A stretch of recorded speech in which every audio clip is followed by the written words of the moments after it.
My name's Guy Kesteven. I'm the writer of the Cycling UK King Alfred's Way route guide, and it's day 2. We've come out of our overnight roost in Swindon and we're back on the Ridgeway, up amongst the skylarks and the prehistory already. So let's crack on with the route. And now we're rolling into Wayland Smithy.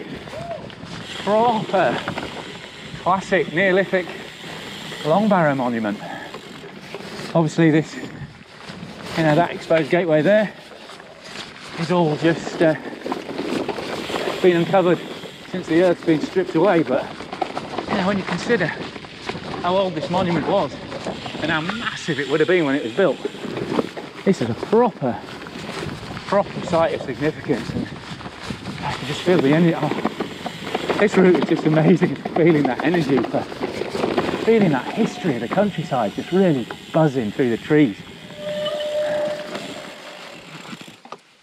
Bit of a steady climb for the moment. That means we can have a nice scenic look at Uffington Castle. Big multi-ditch and rampart fort just near the famous Uffington Horse, which is next on this Ridgeway route. And did you know that double track like this has been the same width since the early Bronze Age? I've actually found fossilised cart tracks in Eastern Europe that are 4 foot 8.5 apart, because obviously once you start using a cart with wheels a certain width, it makes sense to keep on building carts that fit in the gap. And it ended up being adopted for the railway system in the UK. And as at the time we were building most of the rolling stock for the whole world, it's kind of the global gauge for railways. The only place that's different is Russia. They didn't want invading armies being able to use their own steam trains if they're pushing into the country. So there you go. The width of your local railway is the same width as these tracks on the Ridgeway, because it's been like that for about 5,000 years. Classic bit of Ridgeway Strada Bianchi. Starting to get a bit sticky now. Luckily,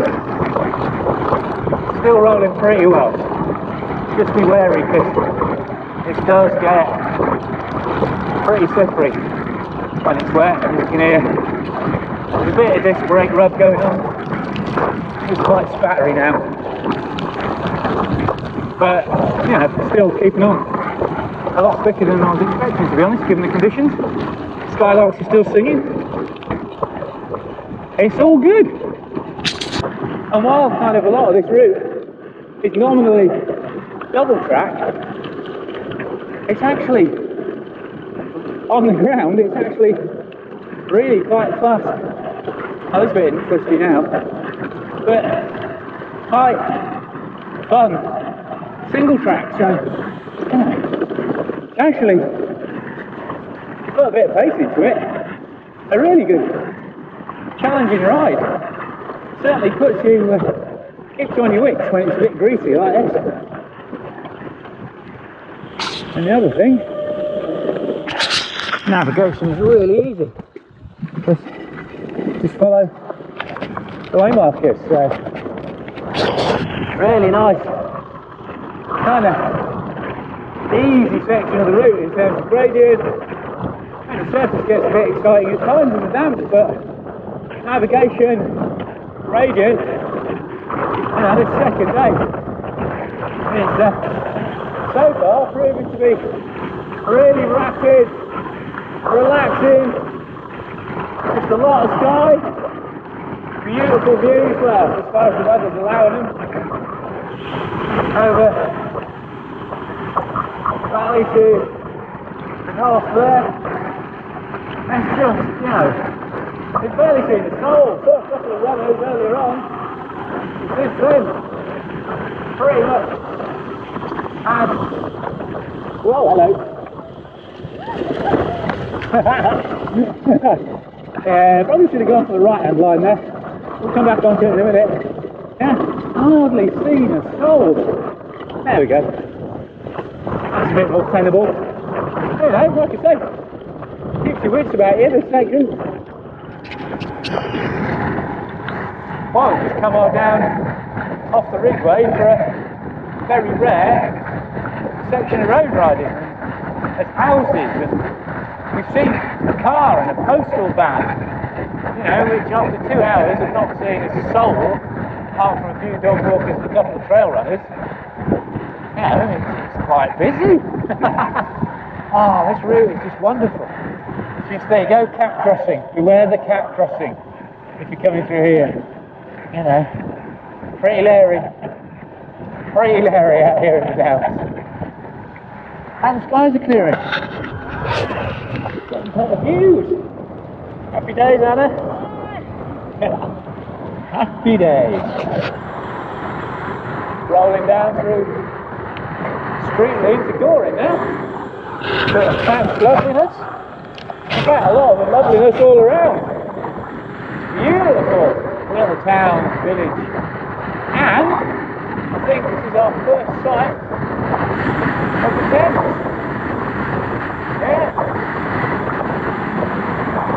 Just about to roll over the bridge here.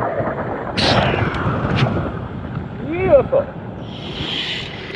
And now we're heading out of Goring on the Thames Way.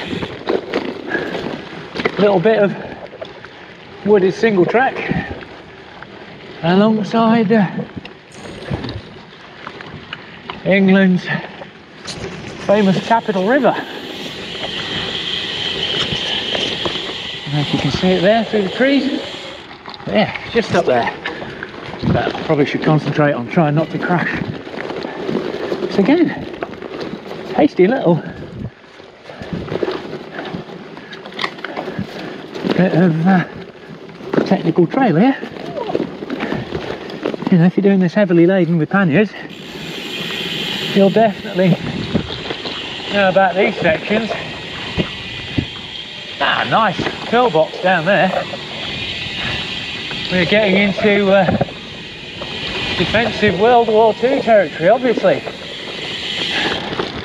This is where all the GHQ line hardware buildings start to appear. Going to be seeing a lot of that over the next few kilometres. Yeah, still clipping along nicely. Sandwich and a cup of tea at the cafe in Goring. Oh no, cafe.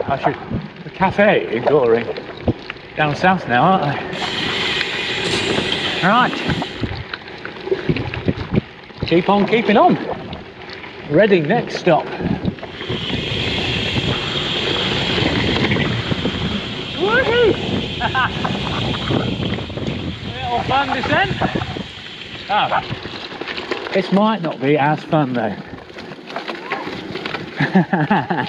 Yeah, definitely a bit of a challenge this section. Yeah, that been rude. If you're on something on touring tyres, fully loaded with your panniers, you're probably going to be pushing up that bit. Oh, and there's a little section of road.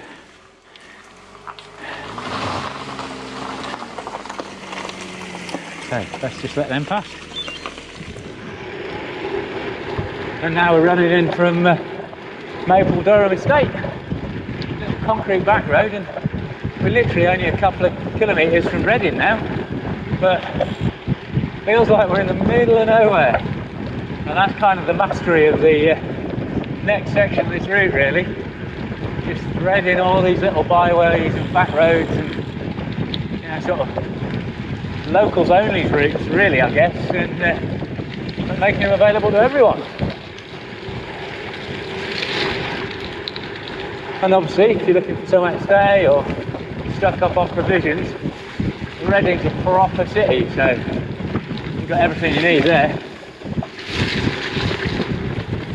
bit more chunky bridleway to take us in. Now, as a way to ride through a major city, Reading is doing a pretty good job. And if you do this on the night, the bridge is all lit up as well.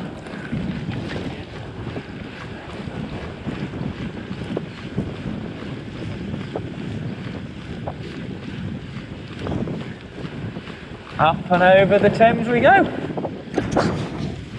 Even a lifeboat over there, painted green. Not sure why that's relevant, but there is. So, yeah.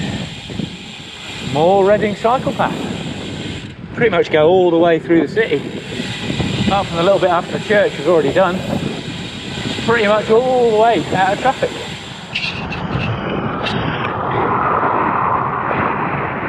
This is a weird section. Kind of coming out of Reading now, heading south. We're alongside a major main road, which you're definitely aware of in terms of noise. But it's just kind of a little feral single track, well, mostly been single track sort of byway. Doesn't seem like it's official at all, but actually, gets the job done really, really well. So, block out the noise on the main road. Again, visually you could be in the middle of nowhere. And now we're just spinning along through Hazley Heath, which is a nature reserve now, but during World War II there's a bunch of defensive ditches in here, part of the last ditch defences to defend England after the beachheads, and it was used for tank testing as well, I think, in World War II. So they captured enemy tanks and vehicles, they brought them over here to evaluate. So all sorts going on. Oh, hello, rabbit. Good Lord, you knew we had it. Yeah. That's very fancy, that. That's an erudite comment from the video. That's very fancy, is that? And now we're coming up across the heath proper. First real heath on the route so far. There's going to be a lot of them from here on in. This kind of mix of little stands of trees and then a lot of undergrowth. Really sort of typifies the rural landscape, or the wild landscape, down in this part of England. And again, still rolling pretty well. Proper bit of twist and turn single track one through here. But do be a bit careful, there's some felling ruts which make things a bit interesting. Nearly lost Anna in one a second ago, so just watch how you go. Don't assume everything is going the way. You know, don't go too mad across here. It's a proper wild trail.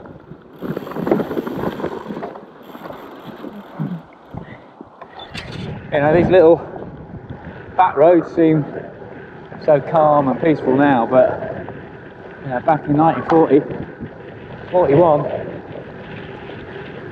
alright, this was the centre of where all the last ditch defences were being concentrated. Little battle headquarters all through here, pillboxes, defensive lines, wherever they could put them in. And just occasionally see glimpses of it now, just little like concrete bollards or, you know, ditches that have been dug to stop tanks. And when we get down to the canal, that's still defended with pillboxes as well, so it's still there if you know where to look, but hard to imagine, you know. Obviously Hitler had overrun France, Belgium, all the Low Countries, and who next? You know, Operation Sea Lion never actually happened, but if we couldn't hold them on the beaches, like Churchill said, this is where we're going to stop them. We will fight them on the beaches. That didn't work. It was going to be these lanes, these little hedges. God knows what we're going to fight them with. Army was in a terrible state. We'd left nearly all our equipment over on the other side of the channel. Got a lot of people out of Dunkirk, but very little equipment. So it really was down to army time. You know, cars with bits of iron welded on. Crazy last ditch defence. But right now, it's just a really, really pleasant, quiet mix of country back lanes and bridleways. And this is just an easy one to miss if you're not careful. Coming up to the A287 Farnham Road, make sure you just nick off down the side here. You know, as the main road rises up to the T-junction, you want to be on this little footpath here, which takes you around under this bridge, out under the road, and then up the far side, and it's round to the canal. And now it's towpath time, meandering alongside the Basingstoke Canal.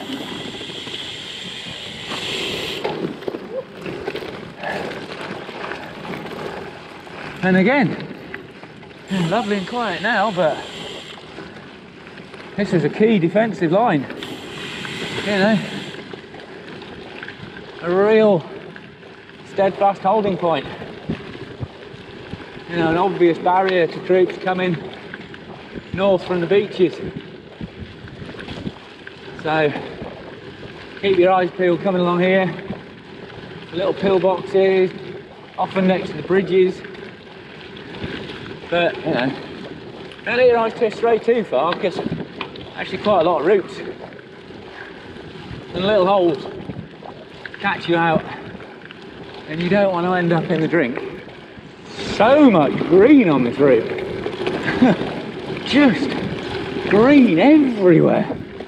You know, the Christmas trees might have tailed off a bit, but it's got these beautiful old canal bridges, and just, again, we're riding it midweek, so relatively quiet, and as you can see it's pretty narrow, especially in summer when the undergrowth's up, so in theory you could get some congestion, but what a beautiful section of trail, and such a change to, you know, started on the Ridgeway today, prehistoric, Saxon, medieval trade route, you know, one of the main arteries of the area. And then in the 19th century it was canals. Canal was the way you got everything about. You know, a bit more predictable than a river, and you could tow tons and tons of stuff just with a couple of dray horses plodding along. You know, it wasn't the fastest, it wasn't Amazon Prime by any stretch, but you know, these were the arteries of the British Empire.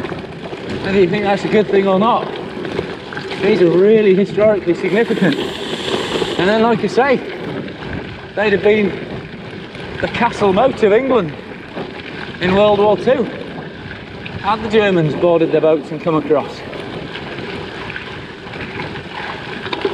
Yeah, another fascinating part of this route.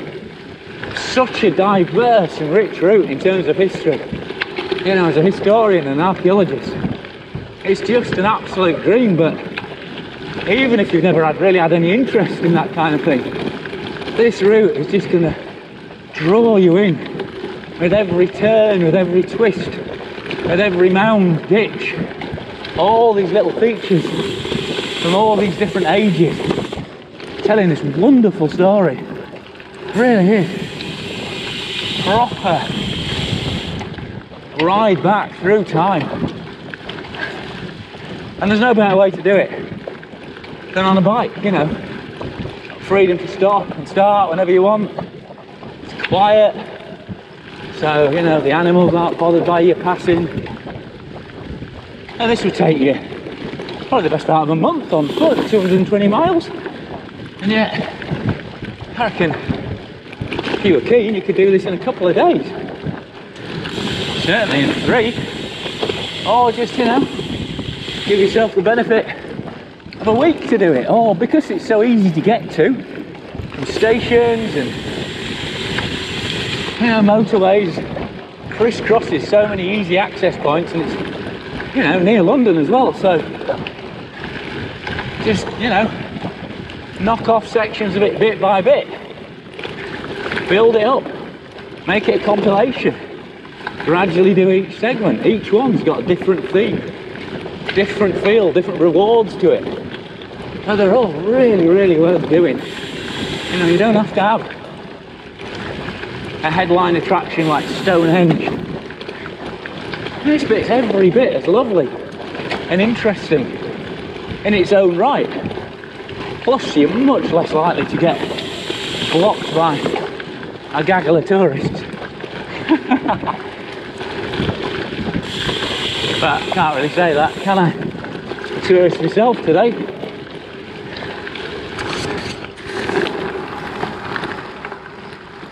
Now then, how do? Now that looks like a relaxing way to spend the afternoon. But you're not going to get a boat like that down the Ridgeway, are you? Yeah.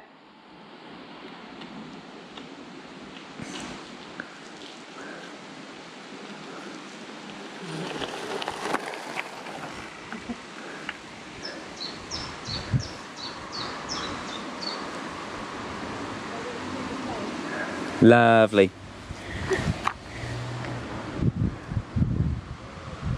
All the smiles. Is it? I thought it was more like a wince.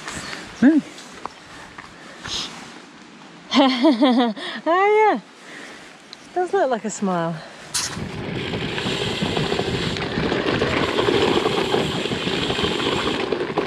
Here you go. Here's a classic nice pillbox there. See the machine gun emplacements, little embrasures as they're called. It's not a form of lingerie, it's a French word from fortifications, but yeah, arranged so you've got a good field of fire down this bend on the canal there. See, school day, Anna, school day. I'm learning. And whenever you see these block concrete roads, that's often a sign that this is a busy place in World War II. Proper cast, quick cast military roads these.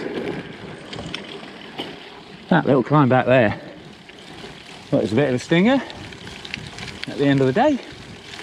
Don't think Anna was its biggest fan.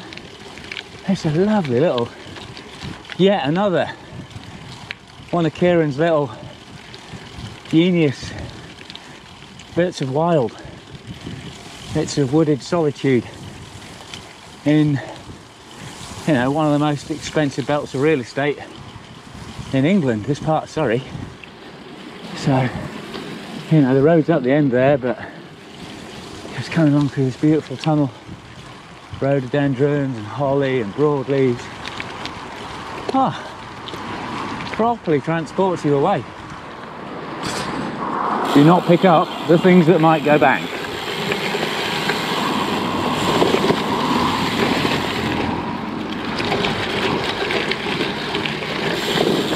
Another bit of open heathland.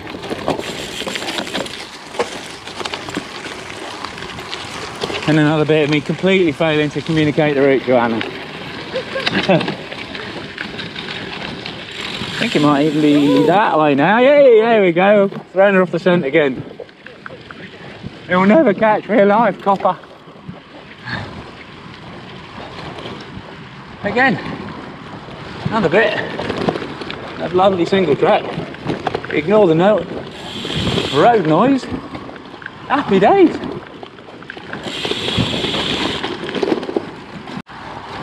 And again, even after all the rain, drains well enough that it's still a decent surface to ride on. Obviously quite sandy soil through here. Pretty sure this is Farnham, because that there is Farnham Castle.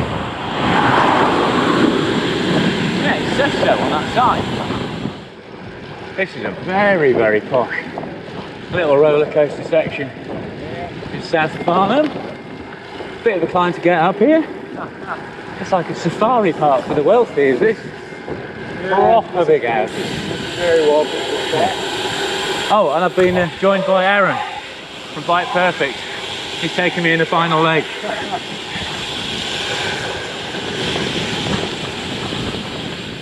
And here we go. Another little bit of woodland oasis. Kieran's pulled out of the ether just near Farnham, coming around to Waverley Abbey.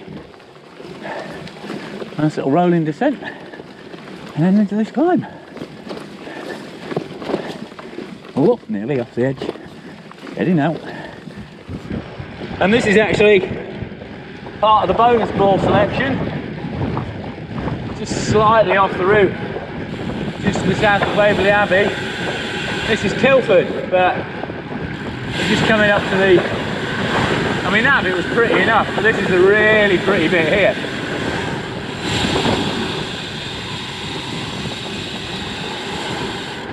So you've got the ancient pack horse bridge there. And then the village green, the ancient oak. You know, got everything you could want from an English village, really, including cricket pitch and the barley mow pub. So yeah, I mean, it's literally a kilometre off the route. So if you're thirsty or just fancy watching some cricket in summer, definitely worth the detour.